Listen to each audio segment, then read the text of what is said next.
see you. And then you did the firewall. Is it firewall? No, the dance, one of the dance videos which we do, you know, one of the the fireballs. fireball, not firewall, fireballs. And you did that, and we could see the people behind you literally bursting out in laughter, and the loudest laughter we could hear was you still. And that was such a joy to watch, such a joy to watch. So it's, you know, it's been pleasure to see you grow. It's been a pleasure to see, you know, come into your full power. And I've also seen how, you know, at times you've just been so uncertain of the journey you were about to take, and then once you decided that this is what you want, you literally went full force with it. And there's yes, I think actually it comes to a point is like when you decide like, do I want to do this or no, and I don't like when I see actually people actually reading the sessions, I want to do this, but this, but I find that annoying. It's like Rodney, you are doing exactly the same thing that you're criticizing. I was like, okay, so we need to make a decision. And it's like, once you put the decision, I just go full on. And it's like, I will make mistakes, I still continue making more mistakes, and I will continue making more. But it's like, that's the way I will be learning. And it's like, I'd rather continue. There is this quote it's called The Man in the Arena, and it's by Rosendahl. I heard from that from Brené Brown once in this book.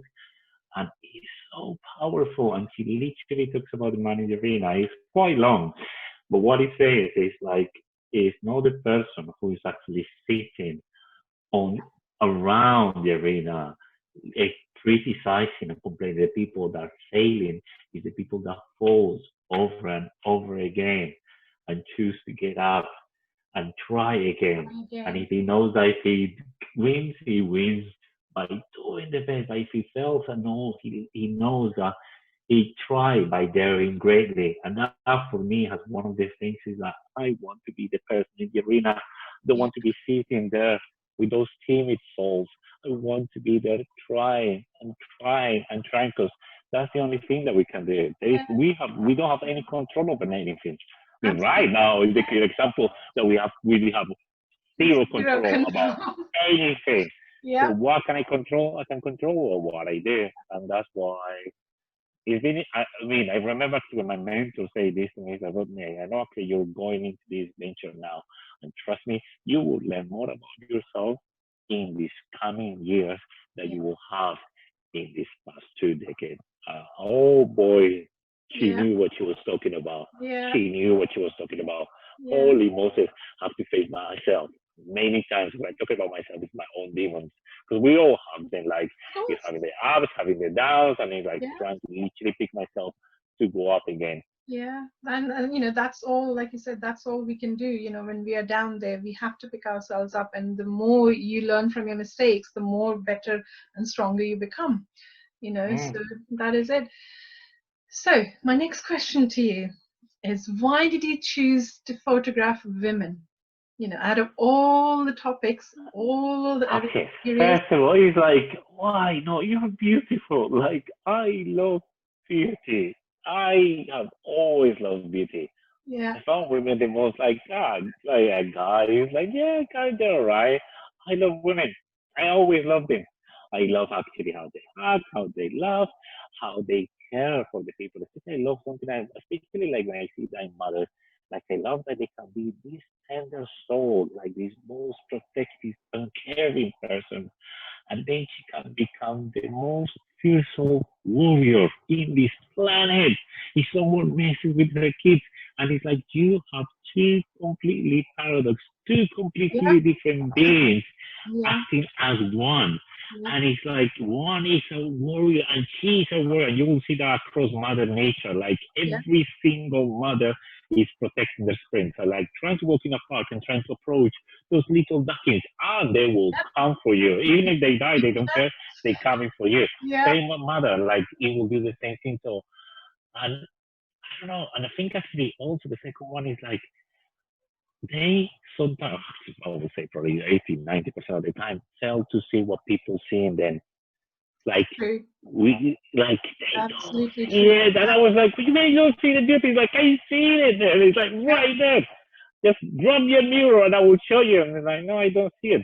So what do I have to do? I have to grab my camera, take a photo. He's like, now do you see it? I know I see it. He's like, Yep. I don't really know why that works, why the mirror doesn't work, but my camera does.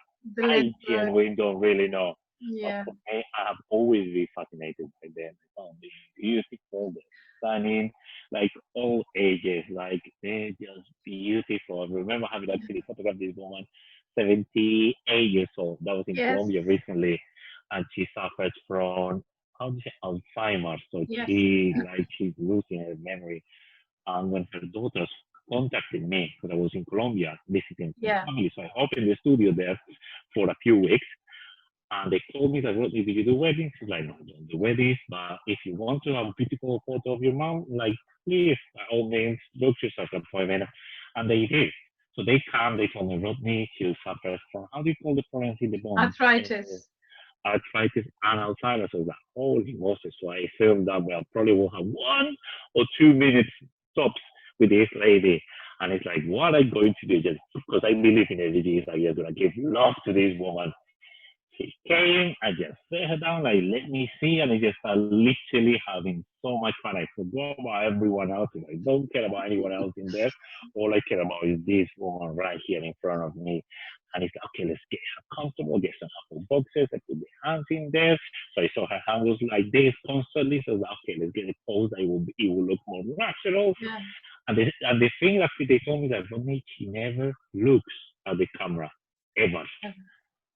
I spent 45 minutes photographing that woman. Not only she couldn't stop looking at me, she was laughing throughout the entire studio. And I was just taking photos, having fun. It's like stop flirting with me. And she was like, no, I don't do it. It's like, and she was cracking up, and it was like literally like so much. When I look behind me, I see Daughters. his her three daughters, between 35 to 40, something like that, I can't remember. Yeah. All of them, they're crying. And I was like, sorry guys, what's wrong? You He's like, okay? you're like, she's having a good time. Why are you crying? He's like, I don't think I've done anything to upset you. Like, well, you don't get it. It's like, why? It's like, we haven't seen mom laughing in years. And I was like, Whoa. I still get it. I still I'm get it. I getting still goosebumps. remember.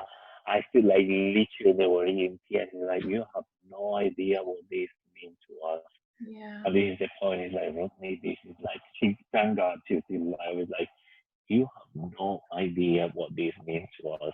And then the following day, so they were the reason all the family was together because one of Yeah. the sisters was getting married. And then she sent me a message, Rodney, mom was in the wedding. No one could photograph mom. She didn't look. She wasn't smiling, Oh, like nothing. But it's like, he was just so easy. Like, how? I yeah. just gave her love. And that's what I love doing. I have Yeah.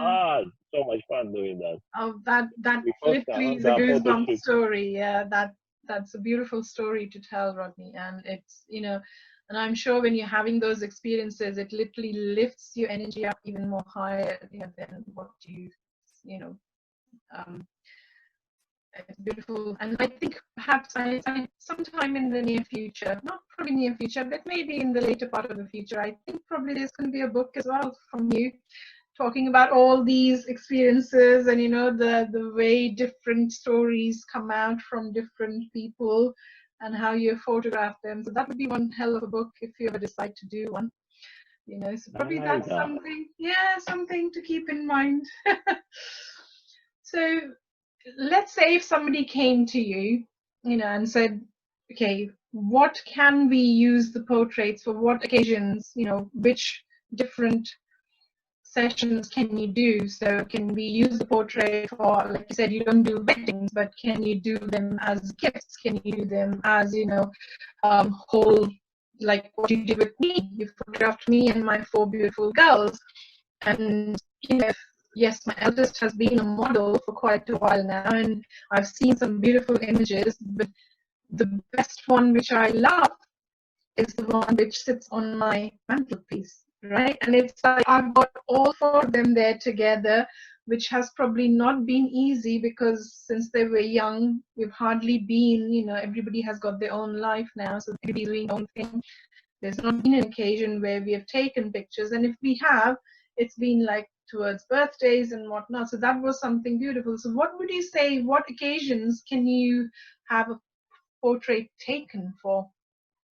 For me, I always have an invitation for women because you're a mother. The first thing you're gonna think is my daughters, my niece, like everyone else. And Yeah, I always say to women, is like, can you be selfish for once? Can you think about you? yeah, For once, just you. Celebrate yourself. Don't need to do it for a birthday. Don't be like normally actually when I do like boudoir session, the women come and say, I want to give that to my husband. My husband to be. It's like, why don't you do it for you? And then you give that to your husband. It's a gift to you. So my invitation every time I ask when I photograph women is like, why? Why do you want to be photographed? It's like, for this. It's like, nah, nah, nah, nah, nah. Let's cut to the chase.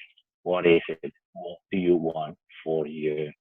And some women are taking like, I never thought of that. It's like, why? When was the last time you considered yourself that you were that important that you needed to be celebrated? And that is what I love having women. So I love normally is when I have a conversation over the phone. Like emails, that will never work because you will yeah, never be able to get to the point, to the real issue, to the underlying. There's like, what's the reason? So for me, it's always an invitation. It's like, use this experience to celebrate yourself. Use that experience to reconnect yourself. Yes, I do headshots, like personal branding. I do that. My favorite one, and why? Because they tell a story. My favorite ones is women who just want to find themselves. And I'd be like, I'm 30, 40, 50, 60 years old. I never actually look in photos. I'm tired of saying myself mean things to me every time I look myself in the mirror. I want to be able to change that conversation. Those are my favorite conversations. yeah. So what stories are you trying to tell through your portraits then? Really simple is like, who do you see and who have you been missing? Wow. And the one is like when they see, and this is actually one thing they do when people, especially, and normally I will never show, hardly will show photos during the session, but when I see women that have so many insecurity, and that's literally 99% nine of the Yeah, women that come literally have the same insecurities in terms of weight, size, age, you name it. yeah, I see that all. But when I do have those ones, I will be like, I will take a photo and I will be like, let me just show you something. I always tell them, I'm just going to show you one because I don't want to go through because it will literally affect the flow of the session. I yeah. will show you one so you don't tell me, Rodney, you did something on the camera. This is a straight out of the camera. Have a look. And the eyes pop out. And it's like, do not cry, do not Yeah, ruin your makeup. And it's like, okay, it's like, and what I love is like from that point, the fear, the insecurity, everything just goes. gone. And all I have is the person that she has always been. Because insecurity, doubts, belief system, they are just baggage that you just carry. The moment you let go all that stuff, you free, you feel lighter, you feel Better. freer. And it's just beautiful. And with every single individual person is completely different. And it's like, that's why, like, do not compare yourself to someone else. It's like, you're so unique. And Yeah. be like, you are unique. It's like, don't compare one flower and you say, I don't know, like a rose to how do you call the one? Well, I don't know. Let's Oh, think, let's put it, say I can't Lily. think of rose. Yeah, Yes, Lily. lily. You don't compare, it's like, this is a beautiful rose. Like, you're a beautiful lily. Like, so different. And they're so Yeah. beautiful. Why would you compare one Okay. another? It makes no sense to me. Yeah. Absolutely makes no sense to me. Yeah. What is your normal shooting day like then? What does it encompass? What time does your day start? How many hours do you need? Normally, I say to people actually when they come, I will give them like at least 4 hours. They will be with my makeup artist around an hour to 90 minutes. Depends actually if they want a Yeah. hairstyle and things like that. And after that, I will see. Normally, I will say 2 hours to 3 hours, but it depends on the energy because sometimes people get really tired because they have never done something